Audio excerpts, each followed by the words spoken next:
मागील काही दिवसापासून सांजा गावामध्ये रेल्वेचे काम चालू आहे आणि हे काम जवळपास 20 ते 30 फूट खाली आहे. म्हणजे अंडरग्राऊंड रेल्वे गेल्यासारखा प्रकार आहे.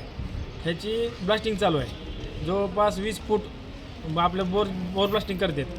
20 फूट त्यांनी खड्डा घेऊन त्याच्यामध्ये ब्लास्टिंगचे स्फोटकं टाकून उडवतात आणि एका वेळी 20-20, 30-30 चेन ब्लास्टिंग करते.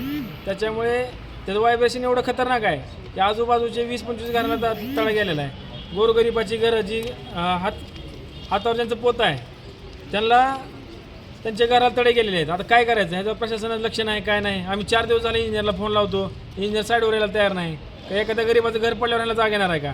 त्याच्यामुळे आज आम्ही जिल्हाधिकारी साहेबाला भेटायला आलतो. त्यांना सत्य परिस्थिती फोटोसहित दाखवली आम्ही आणि लवकरात लवकर ह्याच्यावर कारवाई करावी आणि जे नुकसान होणार आहे गोरगरिबाच्या घराचं ते टाळावं अशी आमची मागणी आहे. आणि जर ह्यांनी अजून बी लक्ष दिलं नाही तर आम्ही येणाऱ्या 4-5 दिवसात शिवसेना स्टाईल आंदोलन करू.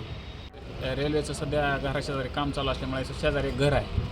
त्या घरात ती बिचारी सकाळी 7 वाजता जाते धुणं भांडी करायला, संध्याकाळी 7 वाजता घरी. लहान लहान लेकरं आहे, तिचं घर फाटलं आहे आज.